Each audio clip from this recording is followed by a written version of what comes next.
hope is fading fast for this Texans team that couldn't even take a win that the Jaguars were actively trying to give them.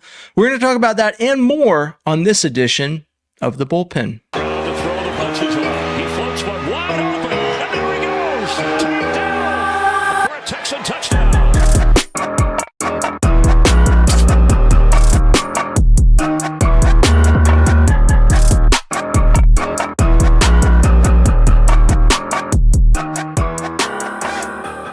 Hello and welcome to The Bullpen. This week, I am flying solo. I'm James Roy. Tom is on vacation, and he didn't miss much. In fact, he's probably better for it for not having had to endure what any loyal Texans fan put themselves through on Sunday with the game against the Jaguars. A trip to Jacksonville has been a relief for most Texans fans throughout the past few years. Usually, it bears pretty good results, but we've kind of seen this offense prove that it is so bad that not even the Jaguars trying to hand you a win is enough to get points enough on the board to win a game. So with that, we'll press in. We'll start as usual with positives and negatives. Not very many positives to be found here. Once again, I'll lean in. I said the same thing last week. I'll give the Texans credit where it's due. There was a sequence. There was a couple times where, not even a couple, okay? There was one sequence where it worked out kind of like you want a Texans game to work out. Jalen Petrie picks off Trevor Lawrence, and then the very next play, CJ Stroud throws a 50-yard bomb to Nico Collins to tie it up at 10. A sign of life really late in the game, really the only thing that went well for the Texans on a day that was marred with just sheer incoherence across all facets of the game. Not really anything positive to report. If I told you every single negative I could think of, the show would go on and on and on. But looking at it, let's look at the positive and find a negative from it. One, the 50-yard bomb to Nico Collins is really great. It's great that the Texans put points on the board, but it highlights a problem that has kind of existed since CJ's rookie season, which is that this offense has relied on explosive plays, and it was a dangerous bubble to put all of your offensive hope on. And I've referenced this throughout time, but I haven't talked about it in a while, and I'm kind of reminded of it by this, that without those explosive plays, this Texans offense stands to fail and not be able to move the ball at all. They've never really, outside of a few times in the CJ's rookie season, shown the ability to move the ball consistently. It's been very spotty. They've pretty much exclusively relied on chunk plays and quick offensive drives to produce offense. And there was a time where it worked really well. I would say CJ's rookie season, namely, but for now, we're looking at an offensive coordinator that told us all off season that he was going to be able to make adjustments, build the scheme around the talent that was on the team. All of it really sounds nice when you look back at the numerous press conferences and interviews that Nick Caley did. But when the rubber meets the road, so far we haven't really seen those results. And so with that, I don't want to harp too much on the negatives because there's so many of them, and we'll probably cover a lot of them throughout the rest of the show. But let's just dive in on the non-existent offense. What went wrong? What can we expect? What even is the answer moving forward? And to that, I'll say this. I don't know if I see a path forward for this Texans team.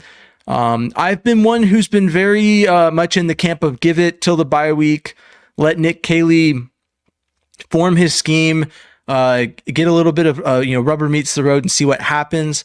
That patience is eroding very quickly, mainly because through waiting for that to happen, the Texans are now 0-3. There's been 4 teams since the 90s that have made the playoffs after starting 0-3, and one of them was the Texans. They're the only team in 2018, they're the only team this century that has accomplished that feat.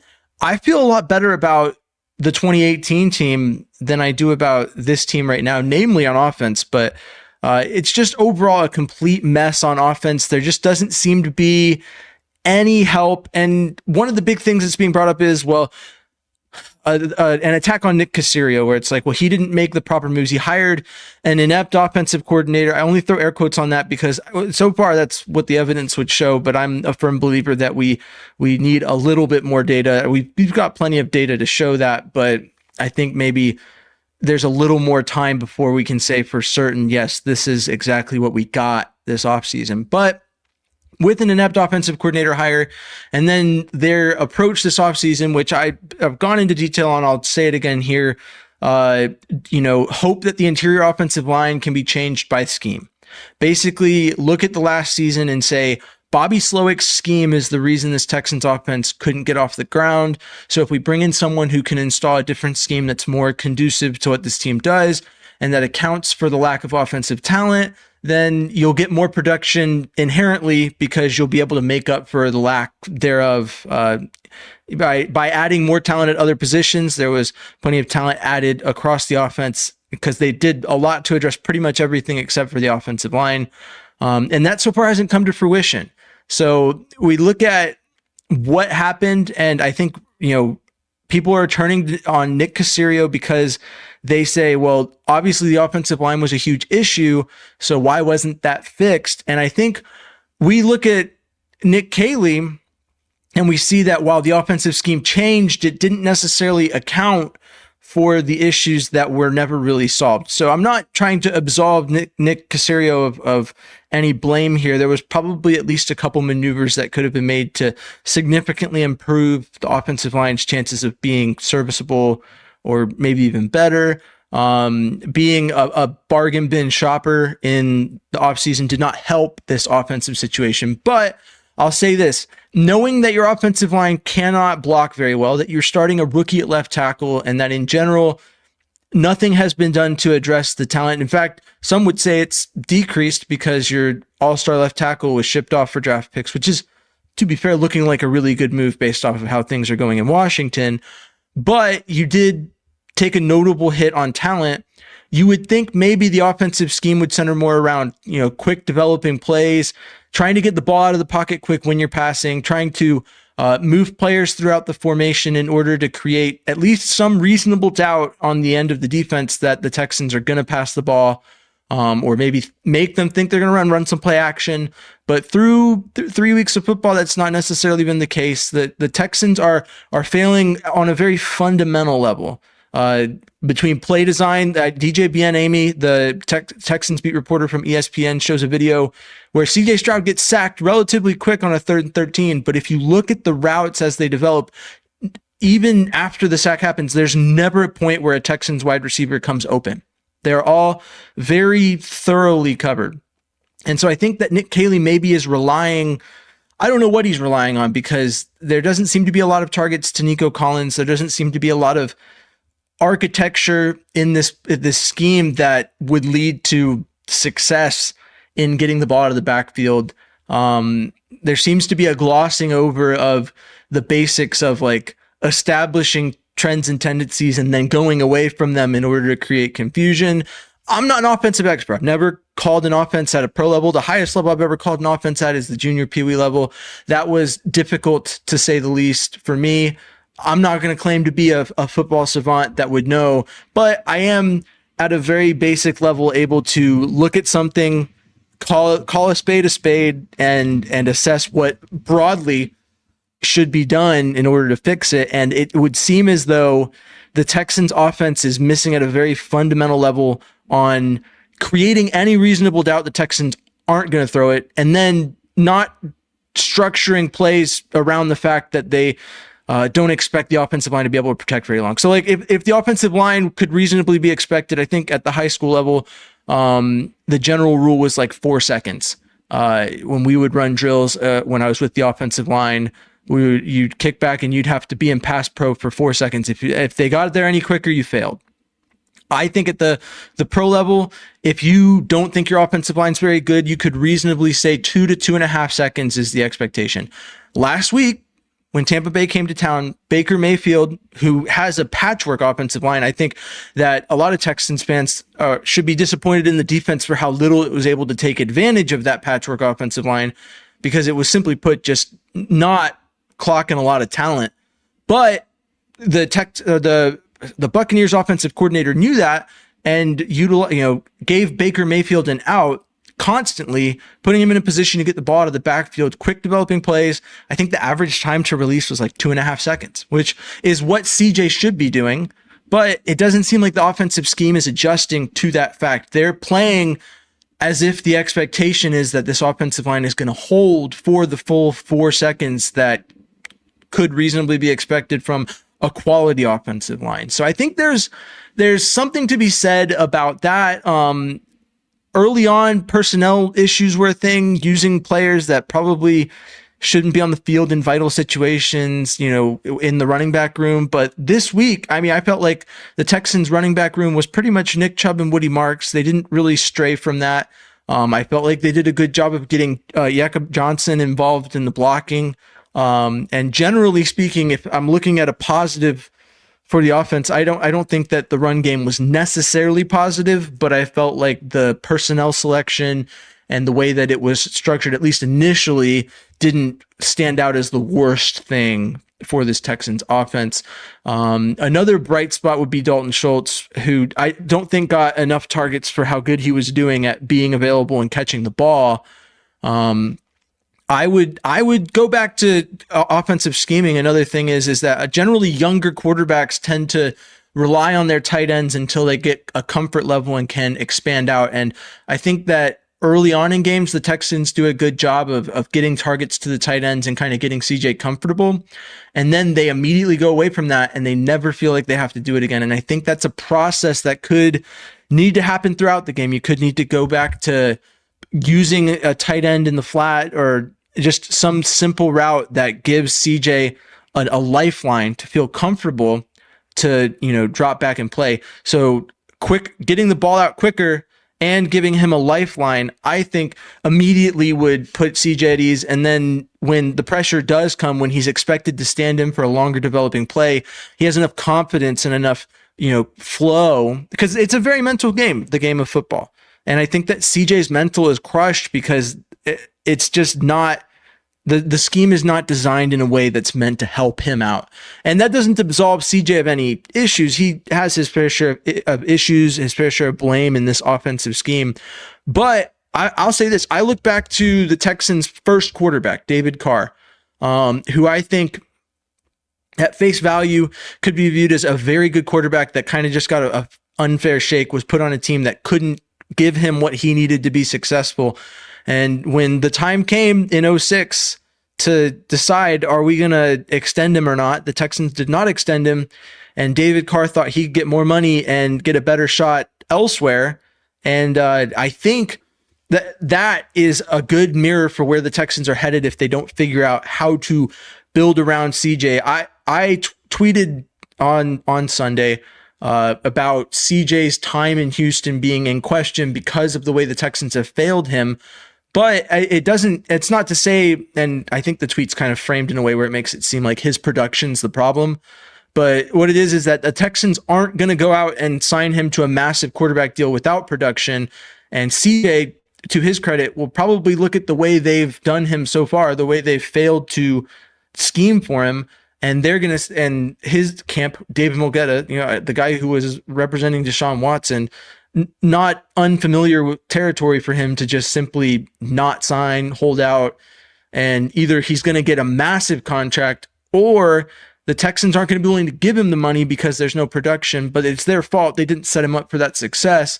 And then I think a lot of people are connecting the dots to Matt Stafford's retirement and saying that maybe the Texans failed to lock down CJ Stroud due to their failing him as a, scheme wise, and putting the talent around him and giving him the ability to succeed. And then we see him leave Houston and sign with LA, which is his hometown team. It's closer to home. Everything about that situation makes more sense for him. And with Sean McVay coaching him, we could see the Rams be very successful for a very long time. Because I still hold to the fact that CJ is not the problem here. There are problems that are coming from, I think, him seeing ghosts, some PTSD, some stuff that's going on with the way the Texans have structured it. And that goes back to my comparison to David Carr. There was a lot of studies, a lot of looking at the stats, and generally speaking, a lot of the sacks were on the offensive line at first, but then it became David Carr's fault because he was, seeing ghosts and trying to move too quick and not giving the offensive line the opportunity to protect him because, simply put, he didn't feel like they could. And so I look at that, and that's my concern right now with CJ, is that a combination of him not producing enough, to make the Texans feel like paying market setting money, because that's the way quarterback works, whether you want to believe it or not. CJ's going to want to reset the market in his extension. He's not going to go, well, guys, I didn't produce, so I guess I'll take a discounted rate. He's going to want bare minimum $60 million a year, and probably more. I don't know what the market's even going to look like then. It will be higher because more quarterbacks will want to be extended. And then the Texans will be in the same situation as the Jaguars, unable to help their quarterback be better and watching their quarterback get paid. Joe Burrow, Dak Prescott, all these quarterbacks that are really good, but just haven't gotten there, but they're getting paid at that high level. I think Joe Burrow is a really good quarterback, but is CJ Stroud worth Joe Burrow money with the way this Texans offense has used him? And that becomes the question. So not to disparage CJ, I think that there's still time to get right and get him the help he needs. But that kind of brings on the next question, which is, with all of this that's happened, is there any reason to believe, because of Nick Caley's fault in it, that his job is on the line? Does anyone think, and there are people that think this, that because of what Nick Caley has failed to show so far, that he needs to be fired? And this question, I think, brings up a lot of interesting points. So one, say you fire Nick Caley right now. Say that after 3 weeks, you've seen enough. Shouldn't have gone with an inexperienced coordinator. Should have gone with a guy with experience. We're going to cut the ties with Caley. Sorry we brought you in and that you weren't able to get our offense right, but we need someone who can do it right now. We're going to go for more experience. One, where is that experience on the market? If you didn't hire that experience when you were looking for an offensive coordinator, it is now week 3 of a season, and a lot, for example, Nixon, who they looked at, is a guy who's coaching at Syracuse right now. He's not going to leave the team mid-season to come coach the Texans and try and install an offense. You're setting up whoever you bring in to finish out the season in a bad spot. It's setting up that person for failure and hoping that they overcome it, which is kind of what they did to Nick Caley, in my opinion, with the way that they went about that. And that's to say that I myself included, a lot of people thought that the Texans should have gone with a experienced play caller who would be more likely to know what they were doing and implement an offense that could be immediately successful. And instead they went with someone who needed that experience. Regardless of what he did in the offseason, when rubber meets the road, you find out who you are as a play caller and an offensive coordinator. And so they were counting on Nick Caley being a fast study. And when that didn't happen, immediately fans are pissed. And the Texans are 0-3, and now it's statistically, what are the odds of even making the playoffs at this point? And this is not where this Texans team should be based on the talent they have. They should be in discussions of, okay, maybe we had a little rough start in LA against a really good team, but we got right against the Buccaneers, who are a really good team, and won that game like they should have. There's still a game they should have won. And then went into Jacksonville and set the tone to start their divisional slate. But instead they didn't do that because it's inexperienced play caller who needs maybe more time than the Texans have to get right. So looking at that, you're first up, right? Who's going to be hired right now? And the name that comes to mind is Eric Bieniemy, but that's an experienced guy who, was he calling plays? Has he ever called plays? I think he did in Washington for one season, but a lot of people are like, well, he was under Andy Reid. It's well, did he call plays under Andy Reid, or was he the offensive coordinator of an offense that Andy Reid was running? And so that's one name. And honestly, at this point, I think Eric Bieniemy is probably the best option the Texans have if they decided to move on from Nick Caley.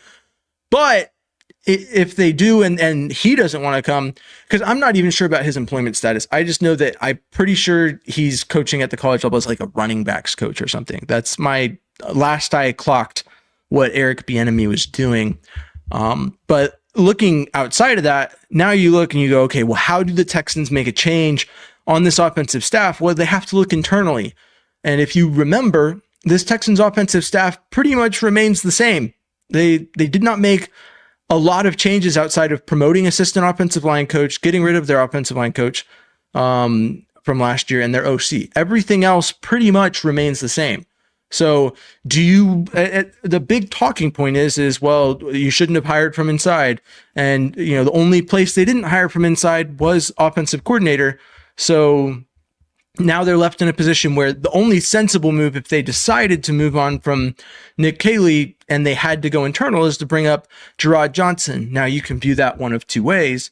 You can say, oh, Gerard Johnson is CJ Stroud's quarterback coach and he has not mentored him right. And so why would we want him to be in charge of CJ Stroud and the whole offense if he couldn't even develop CJ Stroud?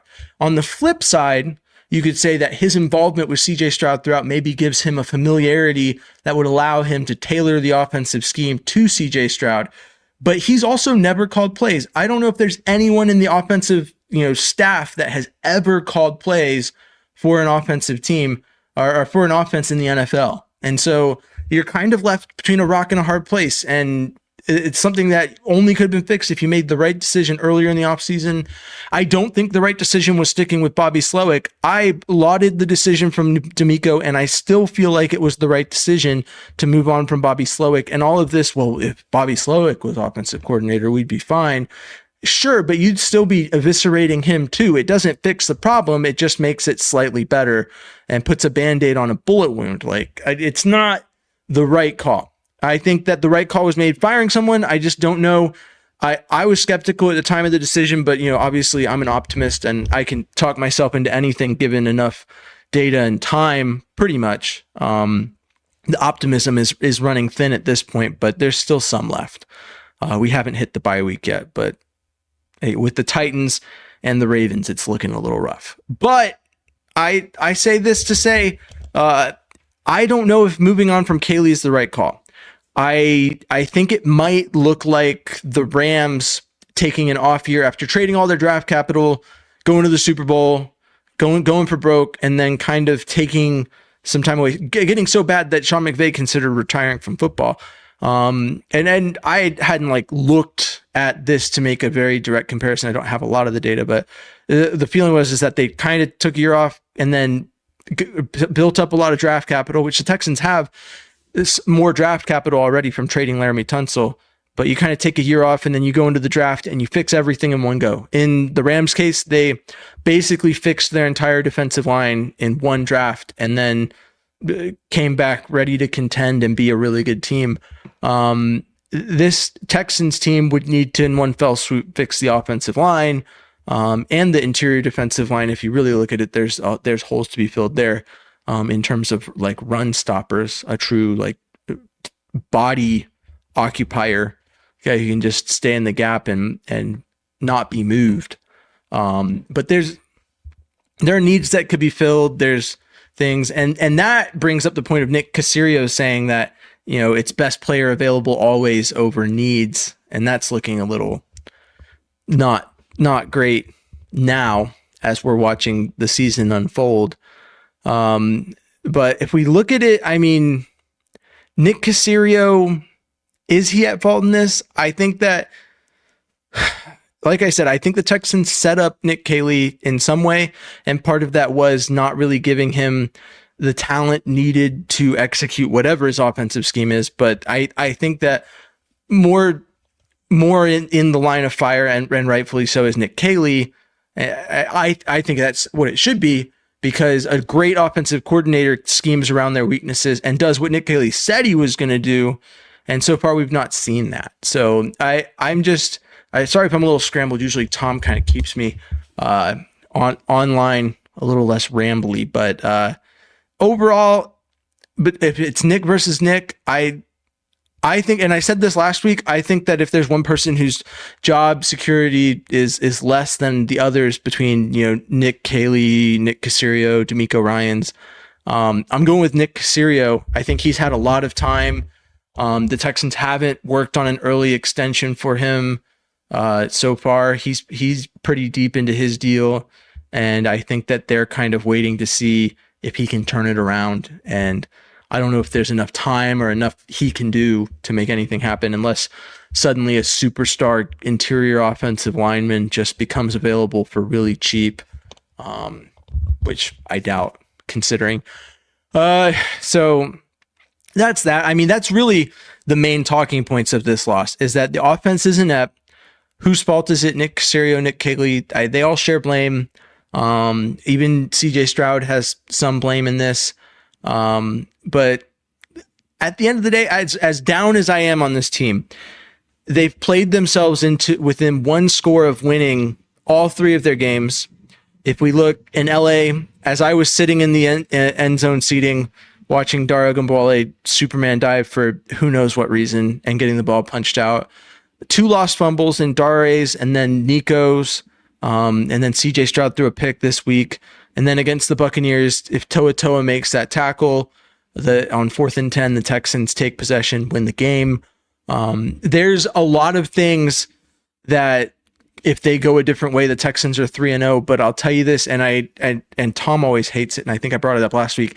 Empty wins would result in a lot of these similar conversations. I don't think anyone's calling for Kaylee's job at the end of a 3-0 start, but they are asking some serious questions about why this offense can't move the ball with what has been touted as one of the better quarterbacks drafted in recent years and probably the best quarterback drafted out of Ohio State, which is not saying much.